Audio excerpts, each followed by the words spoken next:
25শে December বড়দিন। আমরা সবাই জানি যীশু খ্রিস্টের জন্মদিন হিসেবে দিনটি পালিত হয়। চারিদিকে আলো, কেক, উপহার আর আনন্দের উৎসব।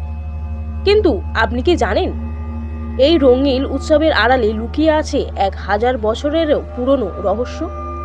কেন এই দিনেই আমরা মোজার ভিতরে উপহার খুঁজি? লাল পোশাক পরা সাদা দাড়ি মানুষটি কে, যাকে আমরা সান্টা ক্লজ বলি? আজ আমরা জানবো যীশু খ্রিস্টের জন্মের চেয়েও বেশি সেই মানুষটির সম্পর্কে, যার এক গোপন দানশীলতা আজ এই বিশ্ব জুড়ে এক অদ্ভুত প্রথা জন্ম দিয়েছে। কিন্তু প্রশ্ন হলো, এমন কিছু সত্য যা ইতিহাস আর চার্চ কখনোই পুরোপুরি প্রকাশ করতে চায়নি। সান্টা ক্লজের আসল পরিচয়। এই রহস্যময় গল্পের শুরু আজ থেকে প্রায় 1700 বছর আগে, বর্তমানে তুরস্কের পাতারা নামক এক ছোট শহরে। সেখানে নিকোলাস নামে এক যুবক বাস করতেন। তিনি জন্মেছিলেন ধনী পরিবারে, কিন্তু তার হৃদয় ছিল সম্পদের থেকেও অনেক বড়। তিনি ছোটবেলা থেকেই বিশ্বাস করতেন আসল দান কখনো প্রচার করে হয় না। পরবর্তীকালে তিনি একজন খ্রিস্টান বিশপ হন। গম্ভীর মুখ, সাদাসিধে জীবন আর মানুষের প্রতি অদ্ভুত রকমের মমত্ববোধ আজকের সান্টা ক্লজ।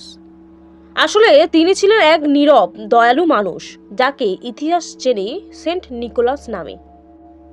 আপনি কি জানেন সান্টা ক্লজের উপহার দেওয়া কিভাবে শুরু হয়?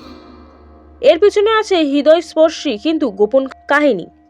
এক দরিদ্র বাবা ছিলেন যার 3টি মেয়ে। অর্থের অভাবে তিনি তাদের বিয়ে দিতে পারছিলেন না। সেই সময় সমাজে ছিল ভয়ঙ্কর লজ্জার বিষয়। এই খবর যখন সেন্ট নিকোলাস জানতে পারলেন, তিনি তখন সিদ্ধান্ত নিলেন নিজের নাম প্রকাশ না করেই তিনি তাকে সাহায্য করবেন। এক গভীর রাতে সবাই যখন ঘুমিয়ে, তিনি চুপি চুপি সেই বাড়ির জানালা দিয়ে এক ব্যাগ সোনার মোহর ছুঁড়ে দেন।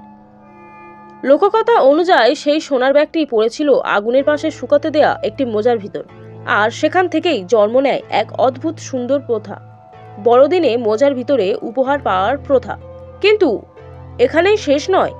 সান্টা ক্লজকে নিয়ে এমন কিছু তথ্য আছে যা জানলে আপনার ছোটবেলার বিশ্বাস কেঁপে উঠবে। তবে চলুন শুরু করা যাক আমাদের গোপন 5টি রহস্য সান্টা ক্লজকে নিয়ে। প্রথম, পোশাকের রহস্য। সান্টা ক্লজ কিন্তু সবসময় লাল পোশাক পরতেন না। 1930 সালের আগে বিভিন্ন ছবিতে তাকে নীল, সবুজ, এমনকি বেগুনি পোশাকেও দেখা যেত। একটি জনপ্রিয় প্রাণীয় কোম্পানি বিজ্ঞাপনই লাল রঙের সান্টাকে বিশ্বজুড়ে জনপ্রিয় করে তোলে। দ্বিতীয়, সান্টা ক্লজের বাসস্থান। সান্টা ক্লজ উত্তর মেরুর বরফে থাকতেন না, তিনি থাকতেন মূলত মরুভূমি ঘেরা দেশ তুরস্কের মানুষ। তৃতীয়, গোপন দাতা। সেন্ট নিকোলাস বিশ্বাস করতেন দান করতে হয় গোপনে, তাই তিনি সবসময় রাতের অন্ধকারে মানুষের বাড়িতে গিয়ে উপহার রেখে আসতেন, যাতে কেউ তাকে দেখতে না পায়। চতুর্থ, নামের রহস্য। আপনি কি জানেন সান্টা ক্লজ নামটির কিভাবে সৃষ্টি হয়েছে? আসলে ডাচ শব্দ সিন্টারক্লাস থেকে ধীরে ধীরে বিবর্তিত হয়ে সান্টা ক্লজ নামটি তৈরি হয়। পঞ্চম, হাড়ের অমীমাংসিত রহস্য।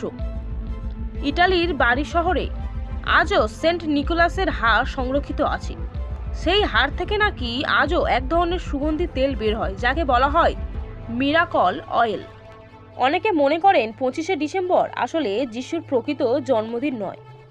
এই তারিখটি প্রাচীন রোমান সূর্য পূজার উৎসবের সঙ্গে মিলিয়ে নেওয়া হয়েছিল, যাতে নতুন ধর্মকে মানুষের কাছে গ্রহণযোগ্য করা যায়। তাই এবার যখন বড়দিনের সকালে মোজার ভিতরে উপহার পাবেন, মনে রাখবেন তুস্করের সেই দয়ালু বিশপের কথা, সেন্ট নিকোলাসকে। আজকের পৃথিবীতে যেখানে দান করা মানেই ক্যামেরা অন করা, তিনি আমাদের শিখিয়ে গেছেন সবচেয়ে বড় দান সেটাই যেটার কথা কেউ জানে না। ভিডিওটি কেমন লাগলো কমেন্টে জানাবেন। আর এমন রহস্যময় ইতিহাসের গল্প আরও শুনতে হলে চ্যানেলটি সাবস্ক্রাইব করে রাখুন। শুভ বড়দিন সবাইকে।